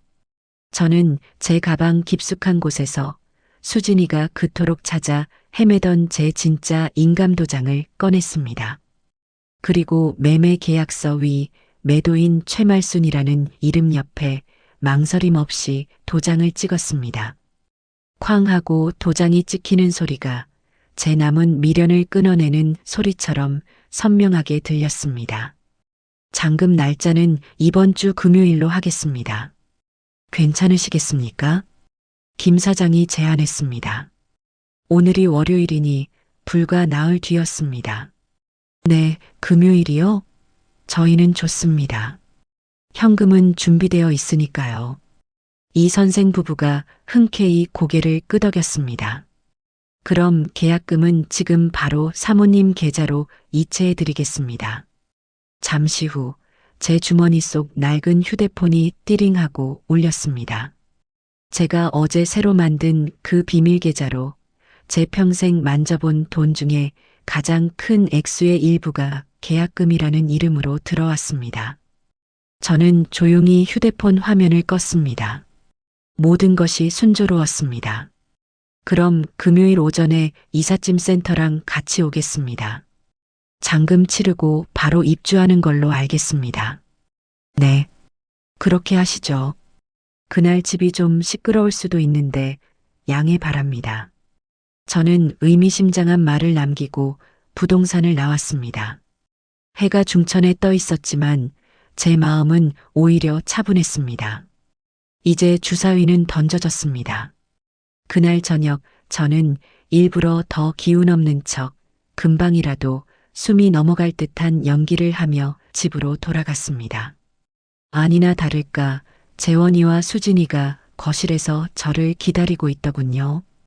평소에는 거들떠보지도 않던 녀석들이었죠. 엄마, 왜 이렇게 늦게 왔어? 전화도 안 받고. 재원이가 걱정스러운 척 달려왔습니다. 어머님, 큰 병원은 예약하셨어요? 의사가 뭐래요? 수진이도 가짜는 연기를 펼쳤습니다. 저는 소파에 쓰러지듯 주저앉으며 한숨을 내쉬었습니다. 됐다, 다 소용없어. 의사가 마음의 준비를 하란다. 제 말에 재원이의 얼굴은 하얗게 질렸습니다. 엄마, 그게 무슨 말이야? 똑바로 말해봐. 하지만 수진이는 달랐습니다. 그녀는 재원이의 허벅지를 꼬집으며 왜 오버하냐는 듯한 눈빛을 보냈습니다. 그녀의 입꼬리가 미세하게 올라가는 것을 저는 놓치지 않았죠. 재원아, 엄마가 미안하다. 너 장가도 보냈으니 이제 다 됐다고 생각했는데. 저는 일부러 눈물까지 찔끔 보였습니다.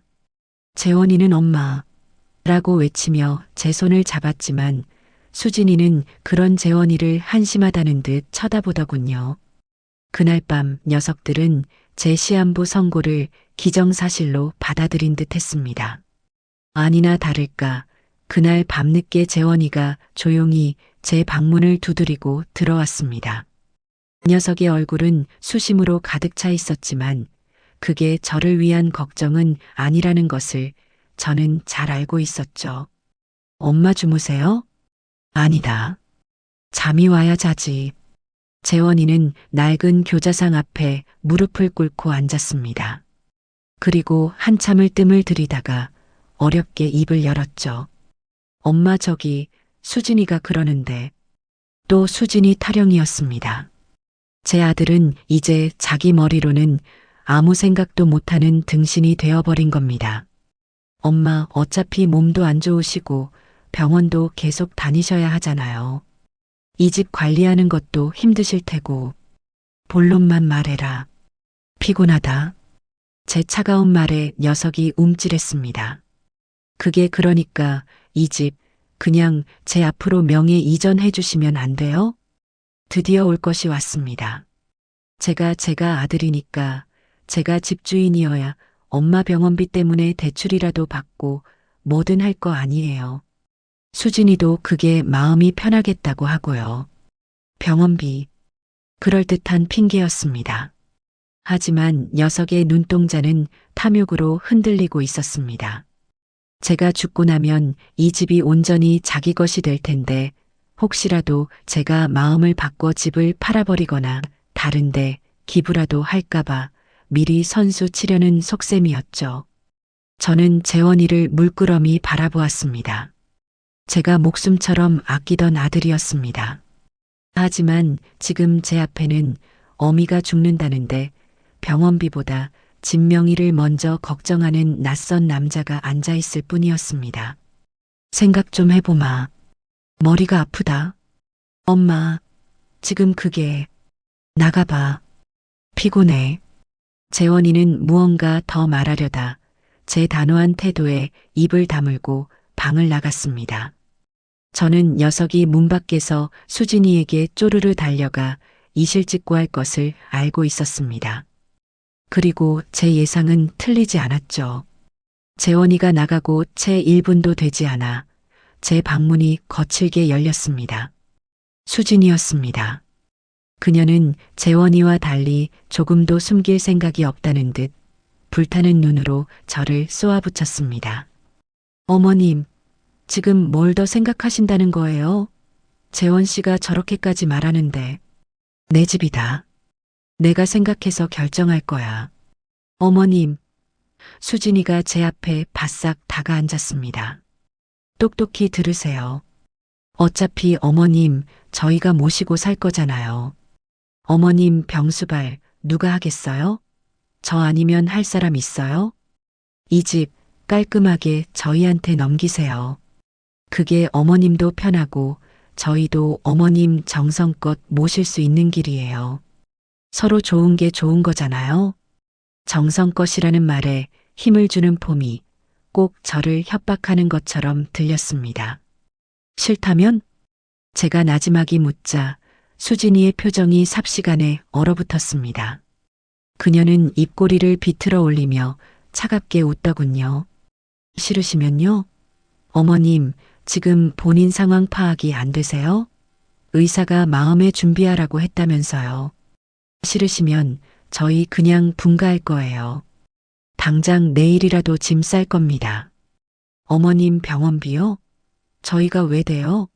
남편 빚 때문에 여기 들어와서 어머님 균덩어리 취급받으면서 산 것도 지긋지긋한데 이제 병수발까지 하라고요?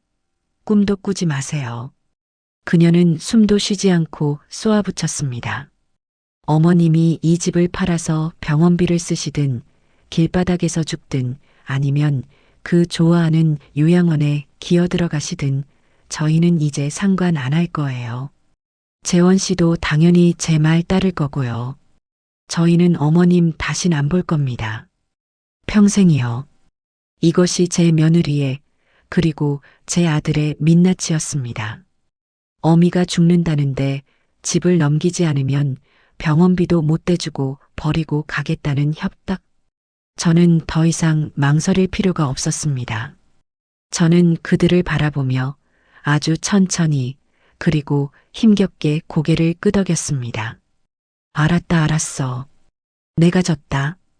그렇게까지 말하는데 내가 별 수 있겠니? 너희 뜻대로 해주마. 서류 준비하거라. 제 말에 수진이의 얼굴이 환희로 활짝 펴지는 것을 보았습니다. 그녀는 기쁨을 감추지 못하고 재원이의 팔을 흔들었습니다. 맞죠, 재원 씨. 어머님이 허락하셨어. 진작 이러셨으면 얼마나 좋아요. 그녀는 당장이라도 춤이라도 출 기세였습니다. 그럼 제가 아는 법무사 통해서 서류 빨리 준비할게요. 어머님 마음 변하시면 안 돼요. 그래, 안 변한다. 내일 당장 처리하거라. 네. 어머님, 푹 주무세요. 아이고, 속 시원해. 수진이는 콧노래까지 흥얼거리며 재원이를 끌고 방을 나갔습니다. 녀석들은 제가 증여 서류에 도장을 찍어줄 것이라고 철석같이 믿고 있겠죠. 저는 닫힌 방문을 바라보며 차갑게 웃었습니다. 그래, 너희 소원. 아주 비싼 값으로 들어주마. 너희가 그토록 원하던 그 서류가 너희 인생을 나락으로 떨어뜨릴 서류가 될 줄은 꿈에도 모르고 있겠지.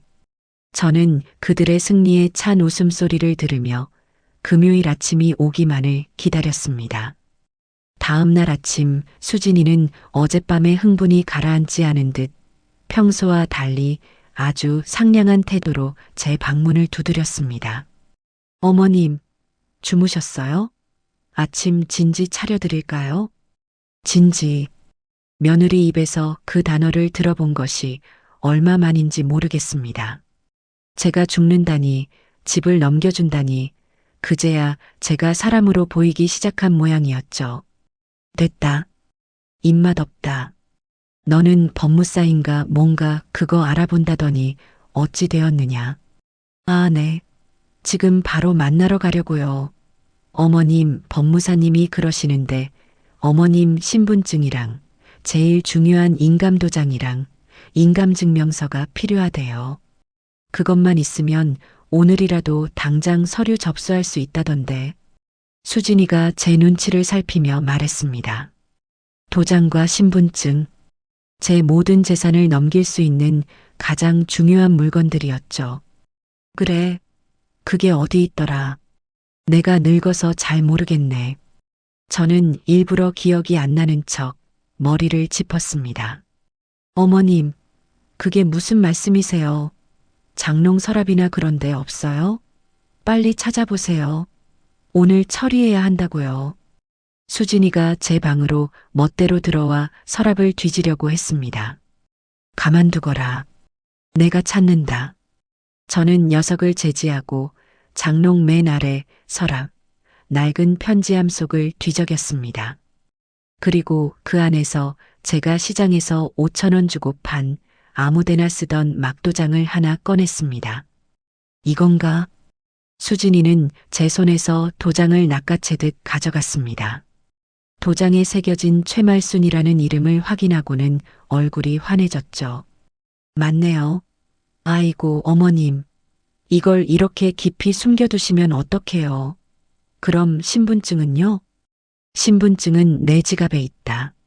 저는 제 지갑에서 신분증을 꺼내 건넸습니다.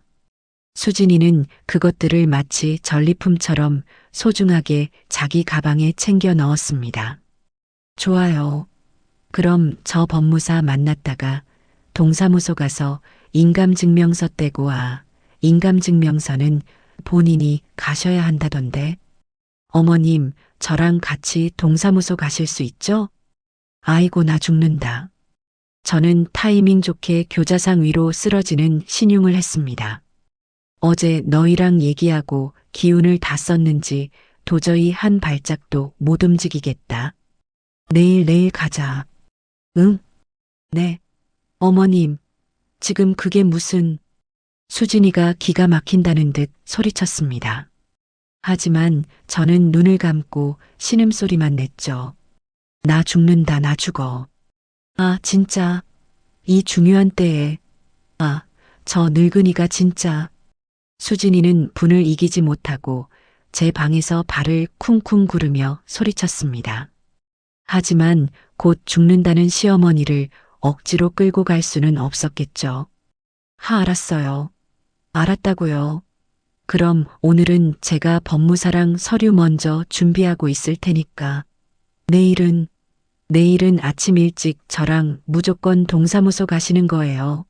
아셨어요? 그래. 내일은 꼭 가마. 수진이는 막도장과 제 신분증을 챙겨 들고 분이 안 풀리는 얼굴로 쾅 소리 나게 현관문을 닫고 나갔습니다.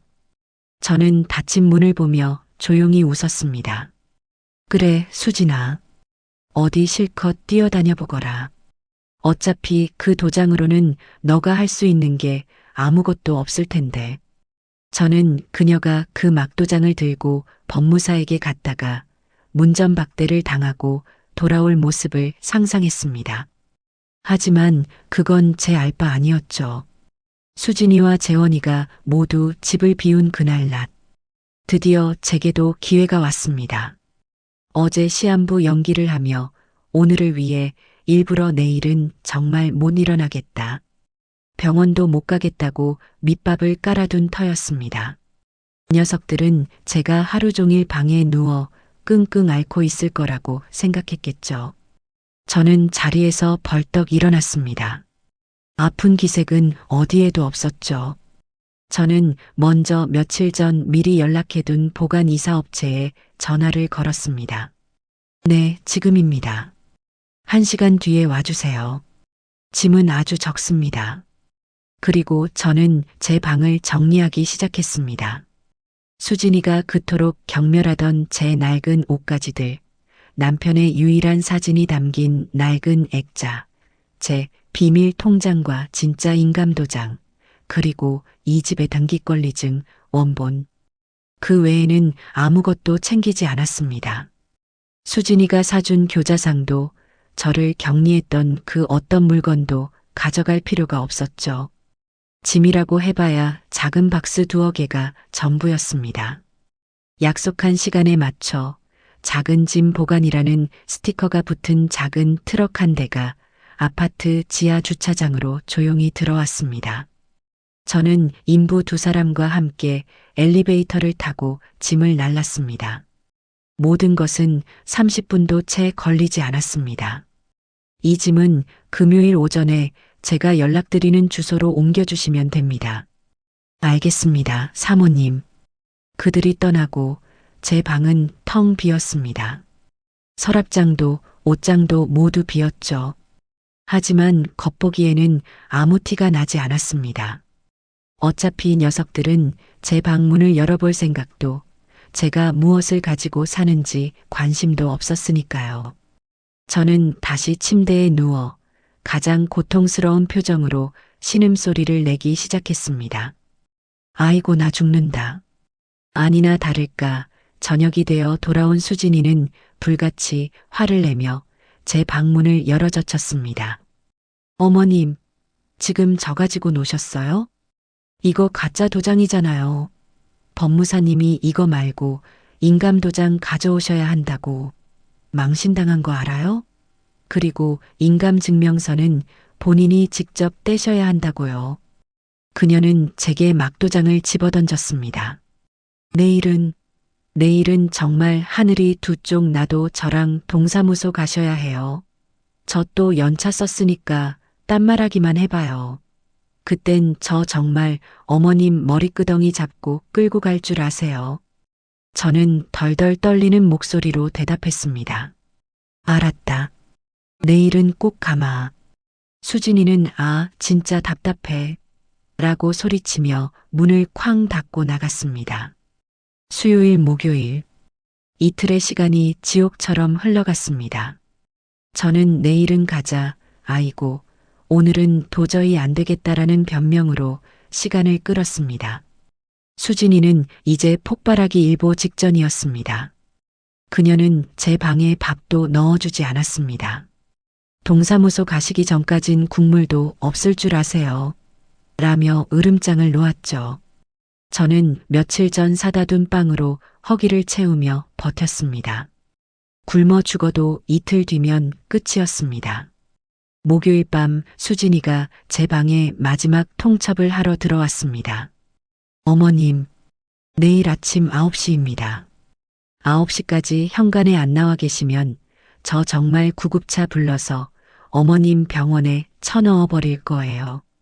명예 이전이고 뭐고 그냥 금치산자 신청해 버릴 거라고요. 아셨어요?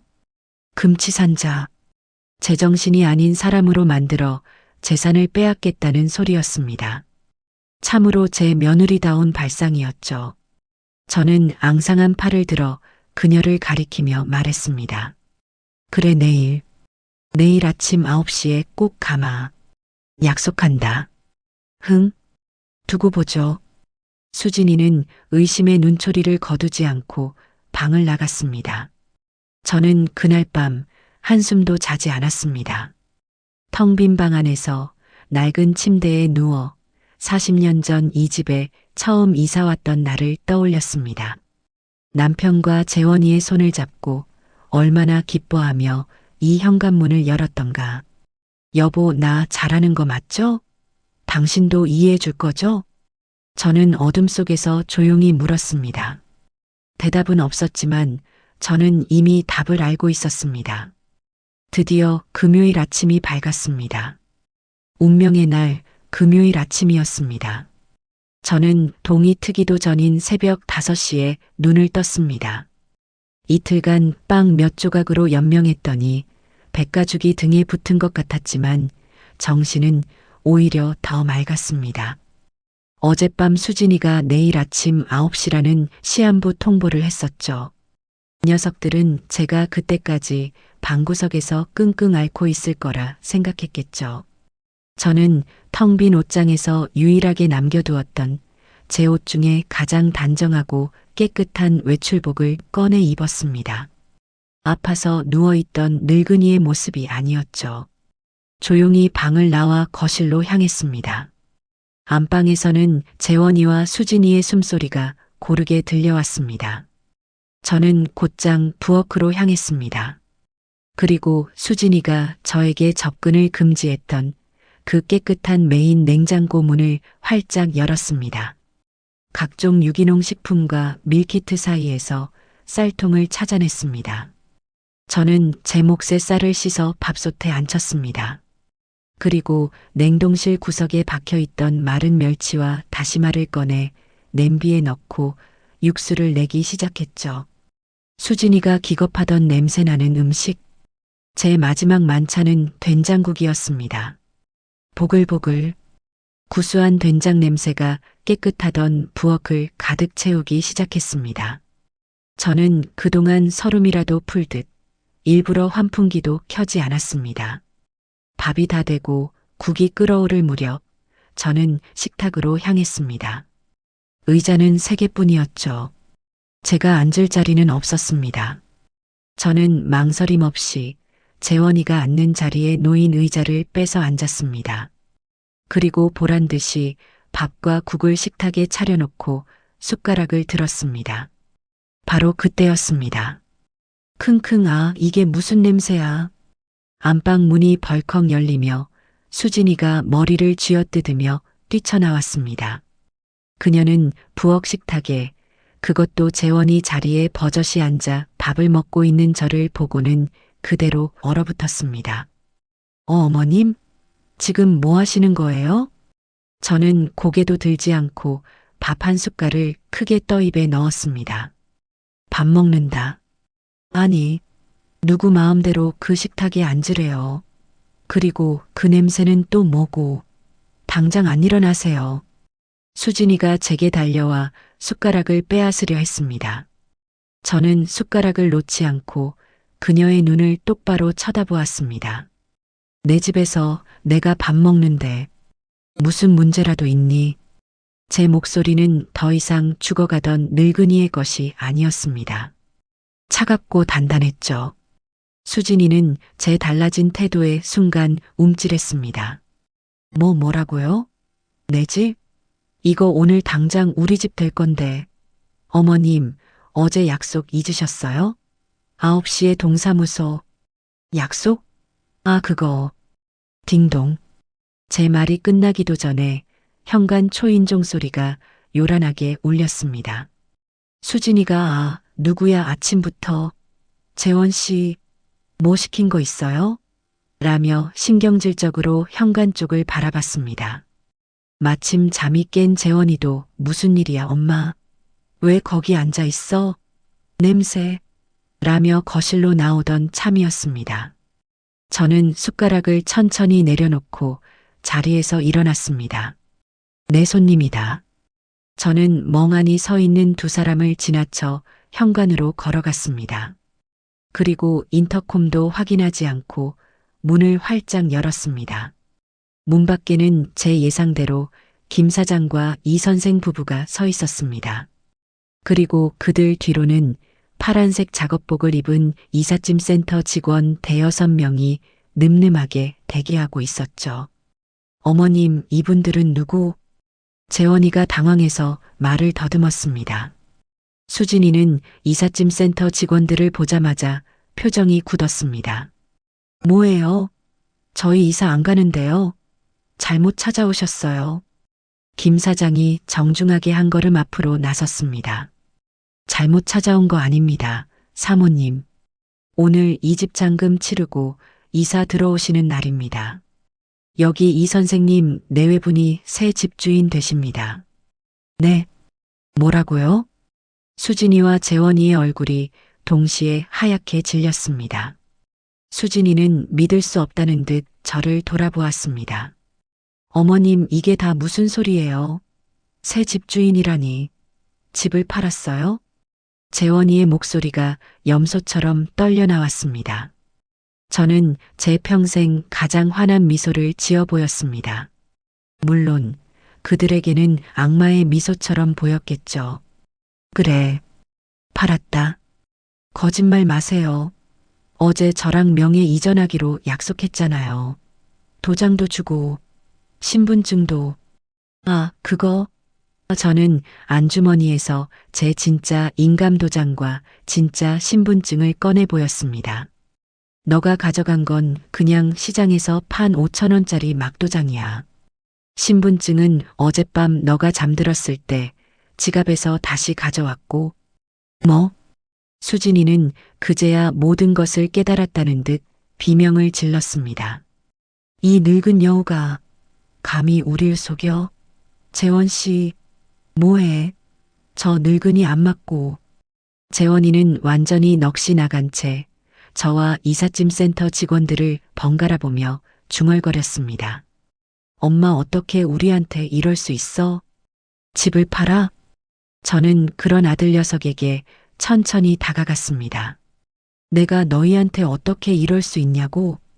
제 목소리가 거실에 울려 퍼졌습니다. 김 사장도 새 집주인도 이삿짐 센터 직원들도 모두 우리를 주목하고 있었죠. 그 말 너희가 나한테 했던 짓을 생각하고 다시 해보렴. 저는 수진이를 똑바로 바라보았습니다. 수진아, 너 그랬지. 나랑 같은 밥상에서 밥 먹기 싫다고. 냄새나고 더럽다고. 내가 이 집에 있는 게 역겹다고 했지. 제 말에 수진이의 얼굴이 새빨갛게 달아올랐습니다. 김 사장과 새 집주인 부부의 표정이 싸늘하게 굳는 것이 보였습니다. 그래, 내 소원대로 해줬다. 저는 활짝 웃었습니다.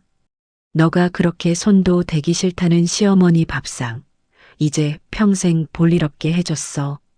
저는 어제 미리 현관에 빼놓았던 제 작은 짐가방을 들었습니다. 여긴 이제 내 집 아니다. 너희도 마찬가지야. 저는 이삿짐 센터 직원들을 향해 고개를 까딱했습니다. 저기 안방이랑 건넌방에 있는 짐들. 저 두 사람 물건입니다. 싹 다 빼서 1층 화단 앞에 내려놔 주세요. 이분들이 새 주인이시니까 빨리 비워드려야죠. 네, 사모님. 직원들이 일사불란하게 빈 박스를 들고 안방으로 향했습니다. 안 돼. 수진이가 미친 사람처럼 소리치며 그들 앞을 막아섰습니다. 당신들 뭐야? 남의 집에 함부로 들어오지 마. 경찰에 신고할 거야. 이건 우리 집이야. 김 사장이 매매 계약서를 꺼내 들었습니다. 사모님, 법적으로 오늘부로 이 집 소유권은 이 선생님 부부에게 있습니다. 집행관 부르기 전에 좋게 나가시죠. 싫어. 못 나가. 재원 씨, 뭐 하냐고. 저것들 안 끌어내고. 하지만 재원이는 그 자리에 주저앉아 넋나간 사람처럼 엄마라는 말만 반복할 뿐이었습니다. 저는 그런 두 사람을 마지막으로 한번 쳐다보았습니다. 그리고 새 집주인 부부에게 정중하게 고개를 숙였죠. 이사 첫날부터 소란스럽게 해서 정말 죄송합니다. 짐은 금방 빠질 겁니다. 집 관리는 저 며느리가 아주 깨끗하게 해놔서 아마 손볼 곳도 없을 겁니다. 새 집주인 아주머니가 제 손을 잡으며 말했습니다. 아닙니다. 사모님, 그동안 고생 많으셨어요. 저는 그 말을 끝으로 현관문을 향해 걸어갔습니다. 수진이가 제 머리채라도 잡을 듯이 달려들었지만 이삿짐 센터 직원이 앞을 막아섰습니다. 가지마. 이 늙은 여우야. 내 집 내놔. 당장 이 계약 취소하라고. 저는 문을 열고 나가려다 마지막으로 재원이를 돌아보았습니다. 아, 그리고 재원아. 너희가 그토록 원하던 너희 집에서 너희끼리 깨끗하게 한번 잘 살아보거라. 저는 덧붙이는 것을 잊지 않았습니다. 길거리에서 저는 그 말을 끝으로 지옥 같았던 그 집을 나왔습니다. 제 등 뒤로 수진이의 악에 바친 비명소리와 재원이의 절망적인 울음소리, 그리고 이삿짐 센터 직원들이 짐을 빼내는 소리가 뒤엉켜 들려왔지만 저는 단 한 번도 뒤돌아보지 않았습니다. 아파트 1층 현관을 나서자 눈부신 아침 햇살이 제 얼굴 위로 쏟아졌습니다. 저는 깊게 숨을 들이마셨습니다. 40년 만에